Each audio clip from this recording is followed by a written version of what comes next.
Rolling.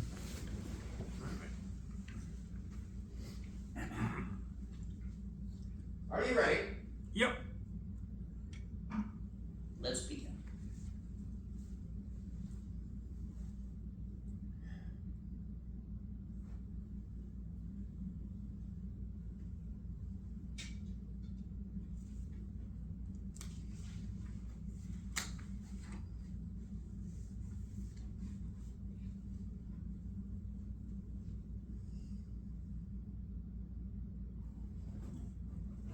I've been to the zoo. I said I've been to the zoo. Hey, mister! I've been to the zoo. Huh? What? Oh, I'm sorry. Were you talking to me? I went to the zoo and then I walked until I came here. How am I walking north? North? Why, let me see. Yes, I Is think so. that Fifth Avenue right there? Why, yes, it is. And then what's that cross street there to the right? Oh, that's 74th Street. And the zoo is around 65th Street, so I've been walking north. Well, so it would seem. Good old north. But not due north. No, not due north, but we call it north. It's northerly. Well, you won't get lung cancer, will you? No, sir, not from this. No, sir. What you'll probably get is cancer of the mouth. Then you'll have to wear one of those things Freud wore when they took one whole side of his jaw away. What do they call those? Prosthesis? The very thing. A prosthesis. You're an educated man, aren't you? Are you a doctor? No.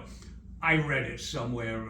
Time magazine, I think. Oh, well, Time magazine isn't for blockheads. No, I suppose not. You know, I'm glad that's Fifth Avenue right there. Yes. I don't care for the west side of the park very much. Oh? Why? I don't know.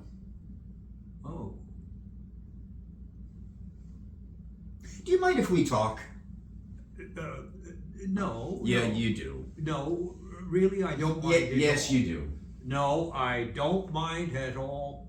Really.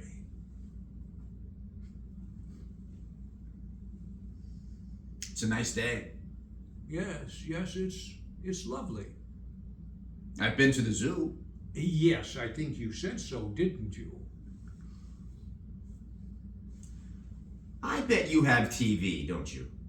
Why, yes, we have two. One for the children. You're married. Well, certainly. That's not a law, for God's sakes. Well, no, of course not. And you have a wife. Yes. And you have children. Yes, two. Oh, boys. No, girls. Both girls. But you wanted boys. Well, naturally every man wants a son, But that's the way the cookie crumbles. I wasn't going to say that. And you'll have no more children, will you? No more. How did you know? Why did you say that? How did you know about that? Maybe the way you cross your legs or something in your voice. Or maybe I'm just guessing. Is it your wife? That's none of your business. Do you understand? Well, you're right. We'll have no more children. That is the way the cookie crumbles. Yes, I guess so. Do you mind if I ask you questions? No, not really. I'll tell you why I do it. I don't talk to many people, you know, other than to say, give me a beer, or where's the John, or what time does the feature go on, or keep your hands to yourself, buddy. You know, things like that. I must say I don't. But every now and then, I like to talk to someone.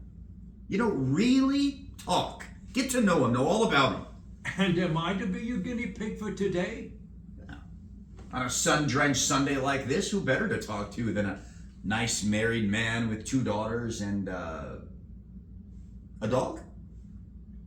2 dogs. No dogs? Oh, That's a shame. You look like an animal, man. Cats? Ah, cats. Well, certainly that couldn't have been your idea. Your wife and daughters?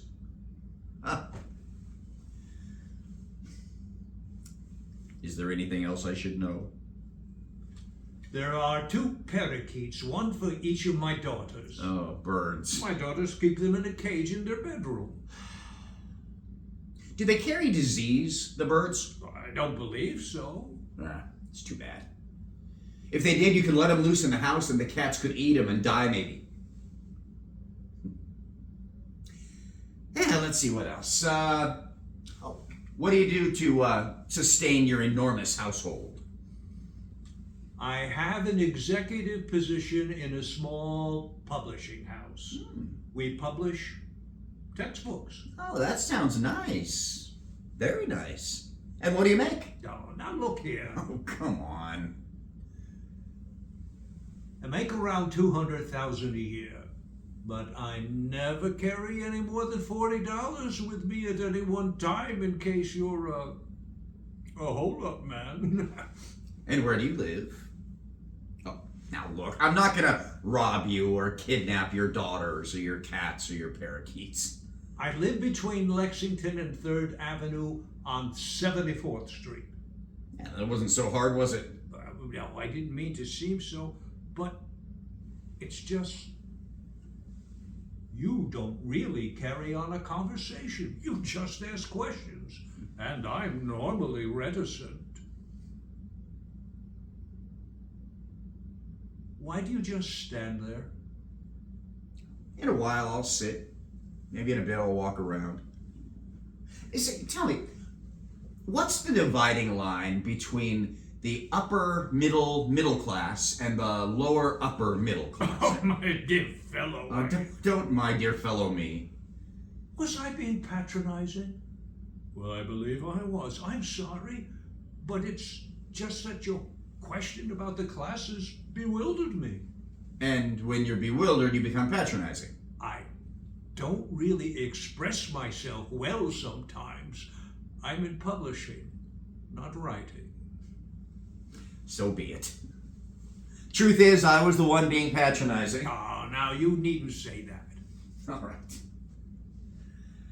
So, who are some of your favorite writers? Baudelaire and Stephen King? Well, I like a great many writers.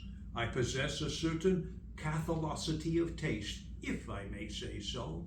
Now, both of those men are fine, each in his own way. Baudelaire is the finer of the two, but Stephen King has his place in our Skip national... it. I'm sorry.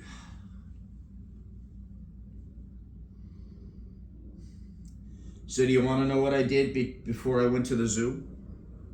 I walked all the way up Fifth Avenue from Washington Square. All the way. So you live in Greenwich Village? No, I don't. No, I took the subway down to the village so I could walk up Fifth Avenue to the zoo. Just I think a person has to do sometimes, you know. Sometimes it's necessary to go a long distance out of the way to come back a short distance correctly. Oh, I thought you lived in Greenwich Village. What do you try to do? Make sense of things? Bring order? The old pigeonhole bit? It's easy, I'll tell you. I live in a 4-story brownstone rooming house on the west side between Columbus Avenue and Central Park West. I live on the top floor, rear west. It's a laughably small room, and one of my walls is made of beaver board, right? And this beaver board wall separates my room from another laughably small room. So I assume the two rooms were once one room. Still small, but not necessarily laughable. And the room just beyond my beaver board wall is occupied by a black queen who always has his door open. Well, not always, but always when he plucks his eyebrows, which he does with a Buddhist concentration. Now, this black queen has rotten teeth, which is pretty rare. And he has a Japanese kimono, which is also pretty rare. And he wears that kimono to and from the John, which is pretty frequently. I mean, this guy goes to the John a lot. Now, he never bothers me or brings anybody to his room. He just wears his kimono, goes to the John, and plucks his eyebrows. Now, there's two front rooms on my floor, which are larger, I guess, but still kind of small. And a Puerto Rican family lives in one of them. Father, a husband, a wife, and some kids. I don't know how many. And these people entertain a lot. Now, the other front room is occupied too, but I don't know by who. I've never seen who. Never. Never, ever. But why?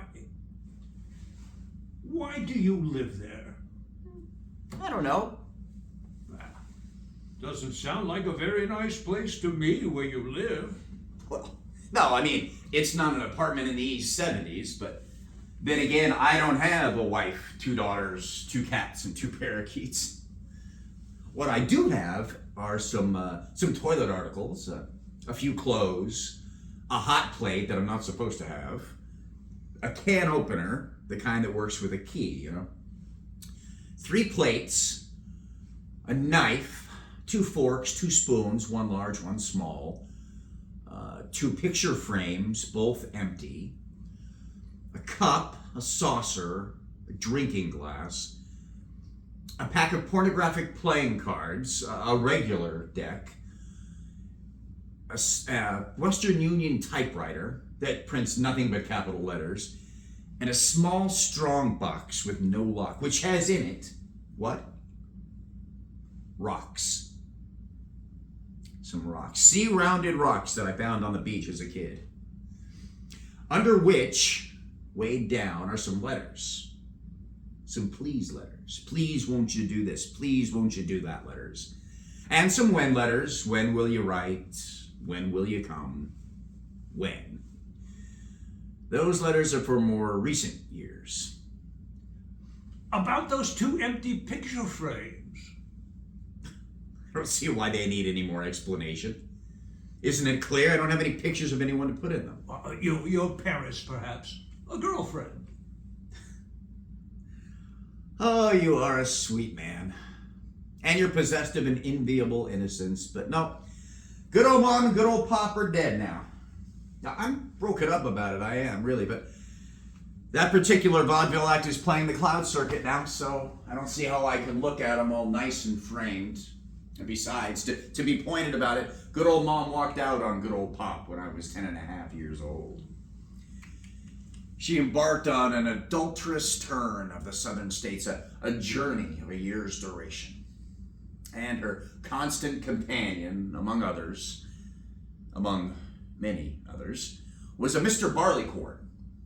At least that's what good old pop told us when he went down, came back, and brought her body north. You see, we got the news between Christmas and New Year's that good old mom had parted with the ghost in some dump in Alabama. And without the ghost, she was less welcome. I mean, what was she? A stiff? A northern stiff? At any rate, good old Pop celebrated the New Year for an even 2 weeks and then slapped in front of a somewhat moving omnibus, and that pretty much cleaned us out family-wise. Oh, no, wait, there was my mom's sister. Yeah, she was given neither to sin nor the consolations of the bottle. I moved in on her, and my memory of her is very slight, excepting that I remember that she did everything dourly. Eating, sleeping, working, praying. She dropped dead on the stairs of her apartment, my apartment at that time too, on the afternoon of my high school graduation. A cruel Middle European joke, if you ask me. Oh my, oh my. Oh, you're what? But that was a long time ago, and I have very few feelings of it that I care to admit to myself. But maybe you can see why good old mom and good old pop are frameless. Oh, I'm sorry. Your name. Your first name? I'm Peter. I'm Jerry. I forgot to ask. Nice to know you, Jerry. Let's see what else. What's the point of having a girl's picture, especially in 2 frames? I had 2 picture frames, you remember. I very rarely get to see the pretty little ladies more than once, and most of them wouldn't be caught dead in a room with a camera. It's odd. And I wonder if it's sad. The girls? No, I wonder if it's sad that I never see the little ladies more than once. I've never been able to have sex with, how's it put? Make love to anyone more than once. Once. That's it. Oh, no. Oh, there was 2 weeks when I was 15, and I do hold my head in shame that puberty was late, that I was a homosexual. I mean, I was queer, with bells ringing and banners snapping in the wind. And for those 11 days, I met at least twice a day with the park superintendent's son, a Greek boy whose birthday is the same as mine, except he was a year older. And I do believe I was very much in love. Maybe just with the sex. But that's the jazz of a very special hotel, isn't it? But now, oh, how I love the ladies. I do, I love them. For about an hour. Well, it seems perfectly clear to me. You just haven't. Oh, no, wait. Are you going to tell me to get married and have parakeets? Well, forget about the parakeets and stay single if you want to. It's no business of mine. I didn't start this conversation. All right. I'm sorry, all right? You're not angry? No, not really. Good. You know, it's funny that you asked me about the picture frames. I would have thought you would have asked me about the pornographic playing cards. Oh, I remember those. That's not the point. I bet when you were young, you and your pals would pass them around, or maybe you had a pack of your own. Well, I guess most of us did. And you got rid of them just before you got married. Now look here, I didn't need that kind of thing when I got older. No? I'd rather not discuss these things. So don't. I wasn't trying to plumb into your post-adolescent sexual life or hard times. What I was trying to get to is the value difference between pornographic playing cards when you're young and pornographic playing cards when you're older. You see, it's that when you're young, you use the cards as a substitute for real experience, and when you're older, you use the real experience as a substitute for the fantasy. But I suppose you'd rather hear what happened at the zoo. Oh, yes, the zoo. Yeah. That is. Let me tell you why I went. Let me tell you a few things. I've already told you about the 4-story rooming house where I live. The rooms get better as you go down floor by floor. I guess they do. I don't know. And I don't know anybody that lives on the 2nd or the 3rd. No. There is a lady who lives on the 2nd floor in the front. And I know this because she cries all the time. Anytime I come in or go out or walk by her front door, I can hear her crying. Muffled, but very determined. Very determined indeed. Anyway, what I was going to tell you, and all about the dog, is the landlady. Now, I don't like to use words that are too harsh when describing someone. I don't like to, but this landlady is a fat, ugly, stupid, mean, unwashed, misanthropic, cheap, drunken bag of garbage. Now, you probably noticed I don't use a lot of profanity, so I didn't describe her as well as I could have. No, you describe her vividly. Ah, well, thank you. Anyway, she has this dog, and she and the dog are the guardians of the dwelling. Now, the woman is bad enough, right? She stands in the entrance hall and spies on me, makes sure I don't bring in things or people, and if she has had her afternoon pint of lemon-flavored gin, she always stops me in the hall, grabs my arm or my coat, presses her disgusting body against mine, and holds me in the corner so she can talk to me. And the smell of her body and her breath, oh, you just can't imagine it. And somewhere in the back of that pea-sized brain of hers, an organ developed just enough to allow her to drink, eat, and emit.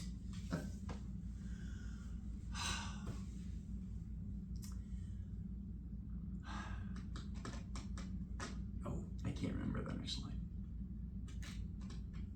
Eat, drink, and emit. Oh my, oh my. Oh, no, that's not right. But you tried to say it, I appreciate it. Eat, drink, and emit. Oh, and she has some foul parody of sexual desire, and I, Peter, am the object of her sweaty lust. Well, that's disgusting. That's horrible. Yeah, I know, but I found out a way to keep her off. Whenever she talks to me, it holds me in the corner and starts mumbling about her room and how I should come there. I merely say, but love, wasn't yesterday enough for you? And the day before? And then she puzzles, makes slits of her tiny eyes, and sways a little. And it's at that moment, Peter, that I think I might be doing something good in this tormented house. She giggles and groans as she thinks about yesterday and the day before and relives and believes what never happened. And then she gestures to that monster of a dog of hers, and they go back to her room, and I am safe until our next meeting. It's just so difficult for me to imagine that people like this really are. Yeah, it's for reading about, isn't it? Yes. And fact is better left to fiction. You were right, Peter. Anyway, I was going to tell you about the dog, and I shall now. Oh, yes, the dog. Oh, no, you're not. You're not thinking about leaving, are you? Well, no, not really. Okay, good. Because after I tell you about the dog, you know what then? Then I'll tell you what happened at the zoo. Oh, you're full of stories, aren't you? You don't have to listen. Well, Nobody's keeping you here. You know that. I know that. Okay, you do. Yes. Good.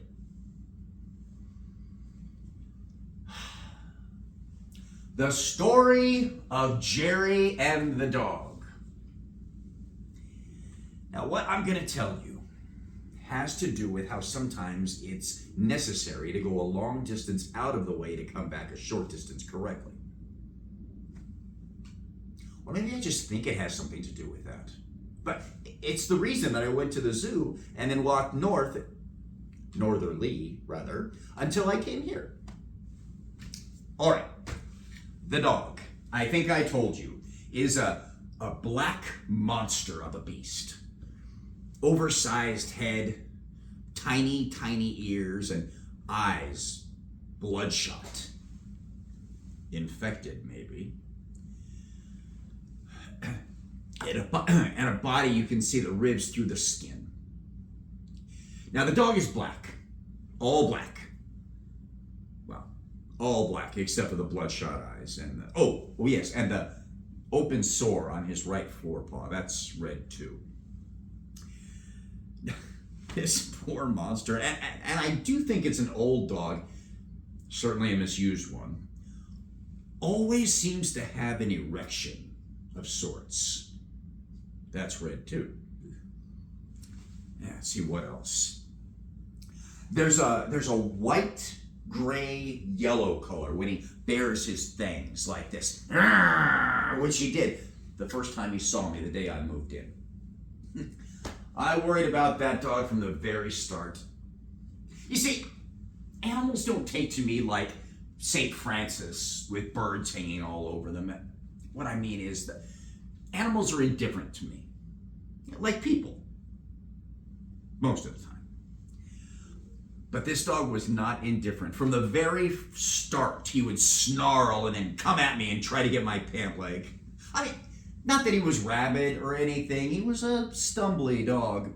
Wasn't half-assed either. It's a good stumbly run, but I always managed to get away. He did get my pant leg. See right here? Where it's mended?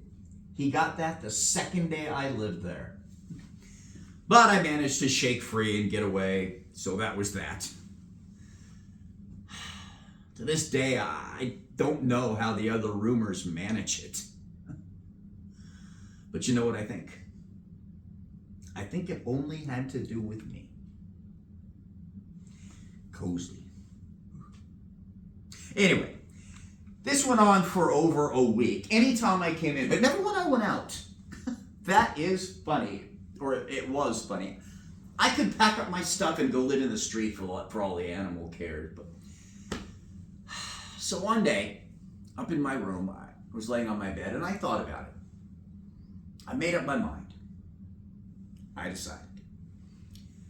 At first, I'll kill the dog with kindness. And if that didn't work, I'll just kill him. Don't react, Peter. Just listen. So the next day, I went out and I bought a bag of hamburgers. Medium rare, no ketchup, no onions. And on the way home, I threw away the rolls and just kept the meat. So when I got back to the entrance hall, the beast was there, waiting for me. I half opened the door to the entrance hall, and there he was, waiting for me. It figured. So I came into the entrance hall, and I opened the bag, and I put the hamburgers down about 12 feet from where the dog was snarling at me, like so. He snarled, smelled a little bit, sniffed a little more, and then moved slowly toward the meat, and then faster, and when he got there, he stopped. He looked at me. I smiled, tentatively, mind you. He looked back down toward the meat, sniffed a little more, and then, like that, he tore into it. It was like he had never eaten anything in his life except garbage, which may have well been the truth. I mean, I don't think the landlady eats anything but garbage. Well, so he ate the hamburger almost all at once and made a sound in his throat like a woman. Made his throat sound like a woman. And after he ate the hamburger, the meat, and tried to eat the paper too, he just sat down and smiled. I think he smiled. I know cats do. It was a very gratifying few moments. And then, bam, he came at me. But I managed to get away, and he didn't get me that time either. So I got back up to my room, I laid on my bed, and I started thinking about the dog again. And I was offended. I was damn mad, too. I mean, that was 6 perfectly good hamburgers without enough pork in them to make them disgusting. I was offended. But after a while, I decided I would try it again for a few more days. I mean, after all, the dog had what amounted to an antipathy toward me. Really. And I wondered if I could overcome that antipathy. So I tried it again for the next 5 days, but it was always the same thing. Sniff, snarl, move faster, stare, gobble, smile, snarl, bam. And by this time, Columbus Avenue was strewn with hamburger rolls, so I decided to kill the dog. Don't be so shocked, Peter. I didn't succeed. So the day I tried to kill him, I went and I got 1 hamburger and what I thought was a murderous portion of rat poison. When I ordered the hamburger, I told the guy, I said, don't bother with the roll, I only want the meat. I expected some kind of a reaction like, we don't serve hamburgers without the rolls, or what are you going to do, eat it out of your hand? But no. He smiled benignly and wrapped the meat in waxed paper and said, a bite for you, pussycat? I wanted to say, no, not really. It's part of the plan I have to poison a dog, I know. But You can't say a dog I know without sounding funny, so I said, probably too loudly, too formally, "Yep, a bite from my pussycat." People looked up. That always happens when I try to simplify things. People look up. But that's neither hither nor thither. So, on the way back to the entrance hall, I needed the hamburger and the rat poison between my two hands. And at this point, I was feeling just as much sadness as disgust. When I got back to the rooming house, the beast was there. And the beast was there, waiting to take the offering and then jump me. Poor bastard. He never did realize that the moment he took to smile before coming at me gave me the time I needed to get out of range. But there he was. Malevolence with an erection, waiting. So I put the poison patty down, and I backed up toward the stairs, and I watched. Poor animal gobbled down the food as usual, sat there and smiled, which made me almost sick. And then, bam, he came at me. But, as usual, he didn't get me. And as usual, I got back up to my room. And it came to pass that the poor beast was deathly ill. I knew this because he stopped addressing me and the landlady sobered up. She stopped me on the evening of the attempted murder and confided the information in me that God had certainly delivered her poor little puppy a surely fatal blow. She implored me to pray for the animal. I wanted to say, "Look, madam, I have myself to pray for, and the Black Queen, and the Puerto Rican family, and the man that I've never met in the front room. Besides, I really don't know how to pray." But to simplify things, I just said I would pray. She looked at me and called me a liar and said that I probably wanted the dog to die. I told her, there was so much truth here, Peter. I told her I didn't want the dog to die. I didn't. Not because I had tried to kill it. I'm afraid that I must tell you, Peter, that I wanted the animal to live because I wanted to see where our new relationship would go.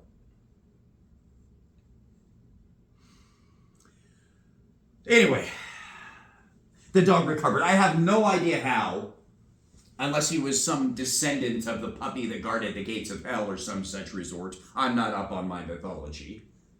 Are you? Yeah. At any rate, and you missed the $8,000 question, Peter. At any rate, the dog recovered his health. The landlady recovered her thirst, in no way altered by the Bow Wow's deliverance. And after I got home from a movie that was playing on 42nd Street, one that I had seen, or one very much like one, or several I had seen, and after the lady told me that Bow Wow was going to be all right, I really hoped the dog would be there waiting for me. I was, how would you put it? Enticed? Fascinated? No, I don't think so. Heart-shatteringly anxious. That's it. I was heart-shatteringly anxious to confront my friend again. Yes, Peter, friend. It's the only word to describe it. I was heart-shatteringly, etc., to confront my dog friend again. So, I came into the entrance hall, and I advanced, unafraid. And the beast was there. And you know, he looked pretty good for his scrap with the Nevermind. He looked at me. I looked at him. And you know, I think we stayed that way for a long time, just looking at each other. Still, stone statue, just looking at each other. Now, I looked into his face and he looked into mine. Well, I looked into his longer than he looked into mine. I mean, I can concentrate longer looking into a dog's face than he could look into mine, or for anybody else for that matter.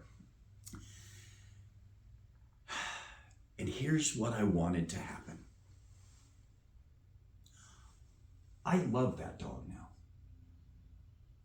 And I wanted him to love me. I had tried to love. I had tried to kill. Both were unsuccessful by themselves. I really hoped, and I don't know why I expected the dog to understand anything, much less my motivations, but I really hoped the dog would understand. You see, it's just that if you can't deal with people, you have to start somewhere. With animals, don't you see? A person has to be able to deal with something. With a bed, with a cockroach, with a mirror. No, that's too hard. That's one of the final steps. With a carpet, with a roll of toilet paper. No, not that either. That's a mirror too. Always check bleeding. But you see how hard it is to come up with something.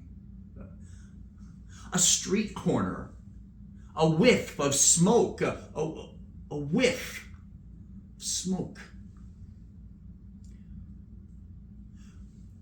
With a pack of pornographic playing cards, with a strongbox with no lock, with love, with vomiting, with fury, because the pretty little ladies aren't pretty little ladies.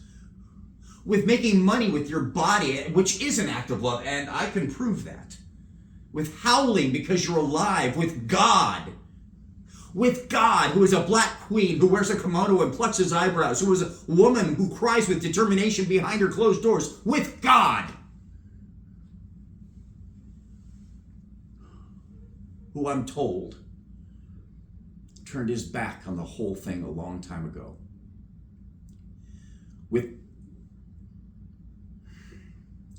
Someday with people.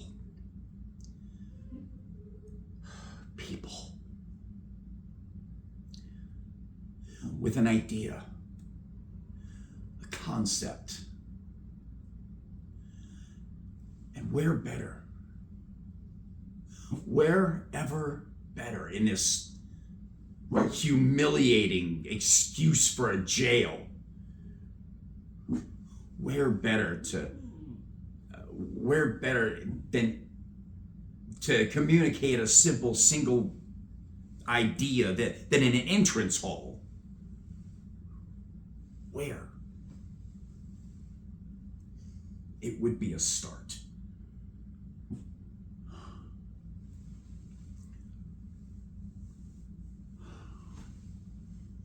Where better to make a start than,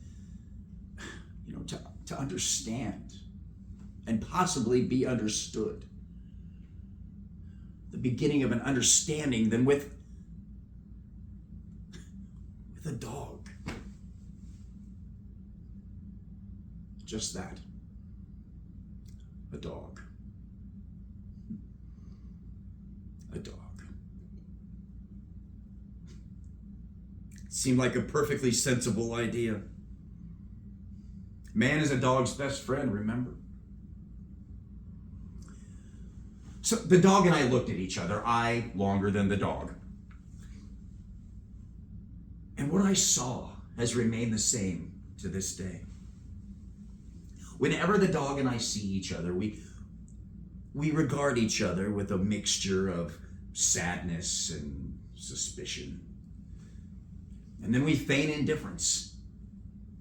We pass each other safely.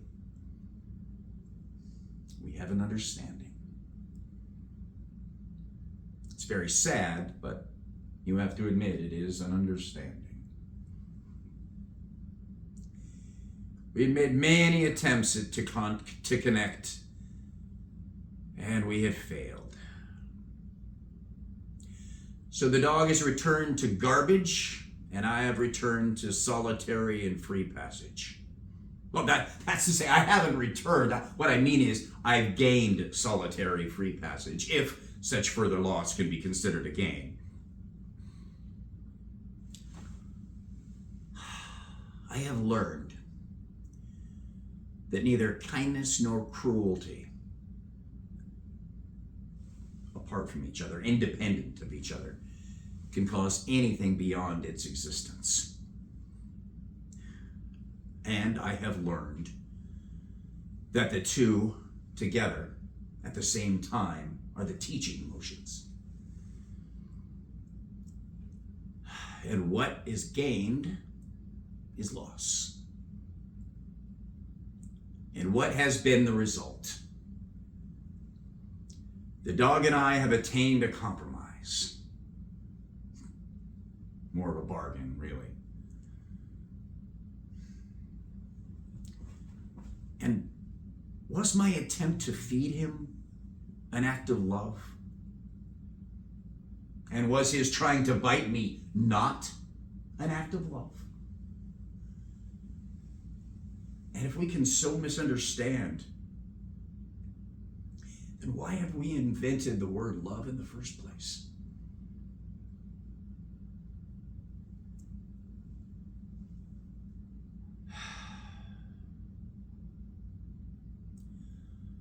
The story of Jerry and the dog. The end.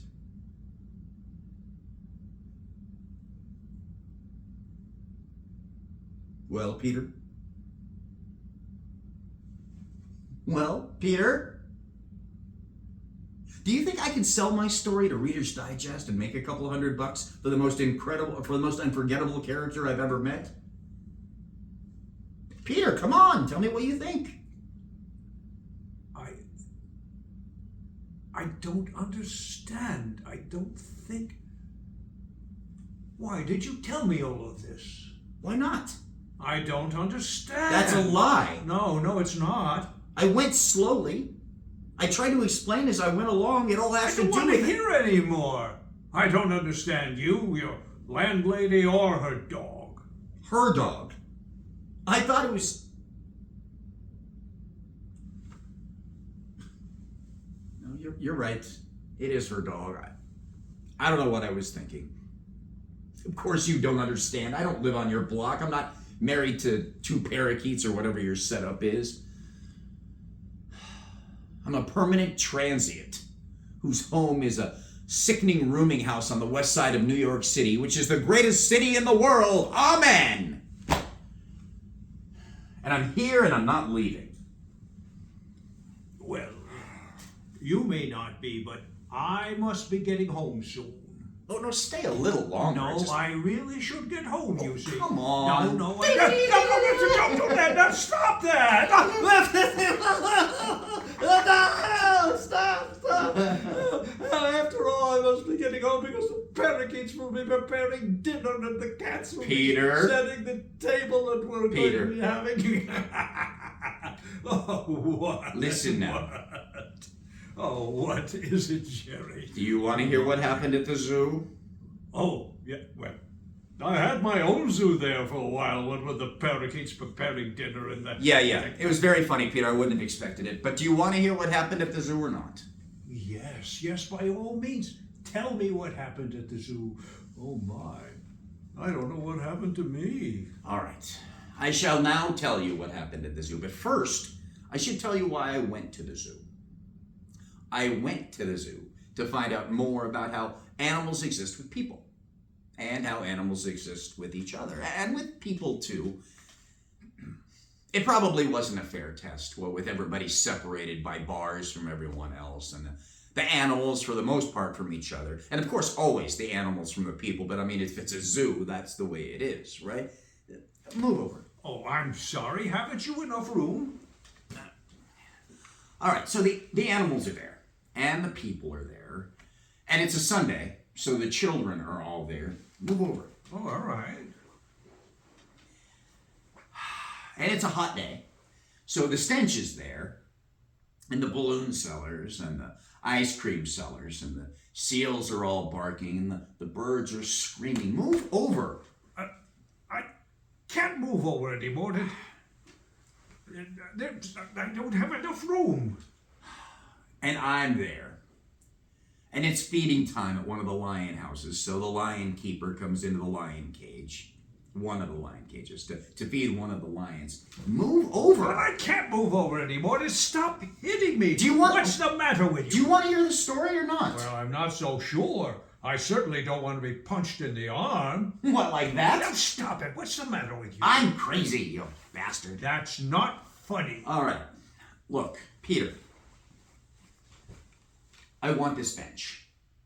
All right, now you go sit on that bench over there, and if you're good, I'll tell you the rest of the story. Whatever for? Besides, I see no reason why I should give up this bench. I come to this place every Sunday in good weather. It's secluded here, and there's never anyone sitting here, so I have it all to myself. Yeah, get off the bench, Peter. I want it. No. I said I want this bench, and I'm going to have it. So people can't have everything they want. It's a rule. You should know that. People can have some of the things they want, but they can't have everything. Oh, you're an imbecile. You're slow-witted. Stop that. You're a vegetable. Go lay on the ground. Now, you listen to me. I put up with you all afternoon. Not really. Long enough. I put up with you long enough. I listened to you because I thought you wanted to talk to somebody. You put things well economically, and yet, what is the word? I want to put justice to your, Jesus, you make me sick. Now, get off my bench. My bench? Get out of my sight. God damn it, that's enough. I've had enough of you. I will not get off this bench, and you can't have it, and that's that. Now, go away.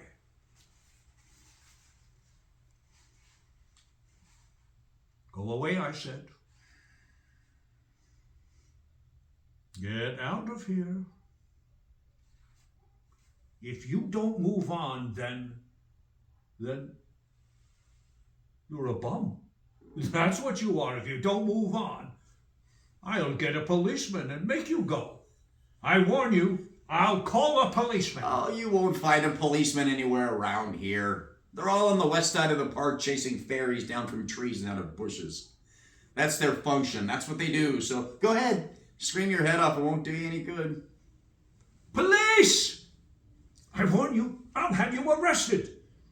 Police! I said police!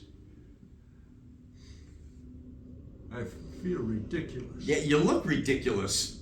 Grown man screaming for the police on a Sunday afternoon with nobody harming him? If a policeman did come sludging down here to fill his quota, he'd probably take you out as a nut. Oh, great God, I just came in to read, and now you want me to give up the bench? You're mad. Look, Peter, I'm on your precious little bench, and you're never going to have it to yourself again. Now, look, you get off of this bench, and I don't care if it makes any sense or not. I want this bench to myself, and I want you off it. Look who's mad. Get out. No. I warn you. Do you have any idea how ridiculous you sound now? I don't care. Get off of my bench. Why? You have everything in the world you want. You've already told me about your own little family and your home and your own little zoo. You have everything you want, and now you want this bench. Is that what men would fight for? Tell me, Peter, is this disgusting wooden bench, is this your honor? Is this what you would fight for? God, can you think of anything more absurd? Absurd? Well, I'm not going to talk to you about honor or even try to explain it. Besides, it isn't a question of honor. But if it were, you wouldn't understand. You don't even know what you're saying now, do you? This is probably the first time in your life you've had anything more trying to face than changing your cat's toilet box. Stupid. Do you have any idea, even in the slightest, what other people need? Oh boy, listen to you. Well, you don't need this bench, that's for sure. Yes, I do. I've come here for years. I've had hours of great pleasure, great satisfaction right here. And that means a lot to a man. I'm a responsible person, and I'm a grown-up. And this is my bench, and you have no right to take it away from me. So fight for it. Defend yourself. Defend your bench. You push me to it. Get up and fight.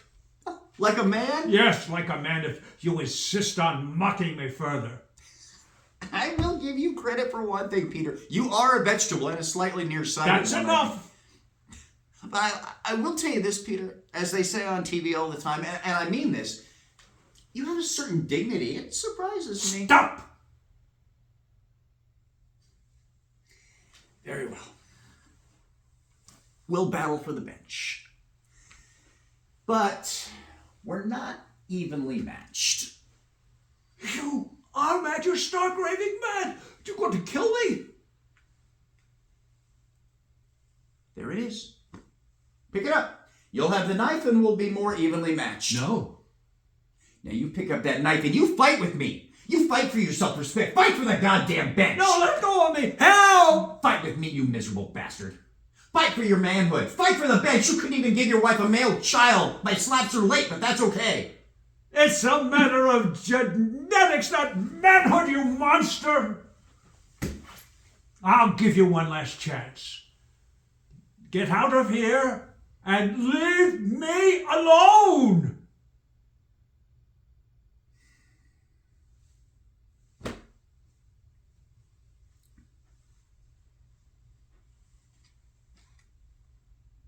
So be it. Oh! Oh! Oh! Oh my God! Oh, thank you, Peter. Oh my God! Thank you. You've comforted me, Peter. Thank you. Oh my God! You better go now. You better run. Somebody might come. Oh! You don't want to be here if somebody comes. Oh. Ah! Ah! Come. Oh, wait, Peter. God. I'll tell you one thing. Oh. You're not a vegetable. It's all right. You're an animal. You're an animal too. Oh. But you better go. Go. God. Oh, Peter, your book. Get your book right here next to me on your bench. My bench, rather. Very good, Peter. All right, now, go on. Oh. Go on, Peter. After all, the cats will be making dinner. The parakeets are going to be setting the table. Oh my God! Oh, my God. Doug.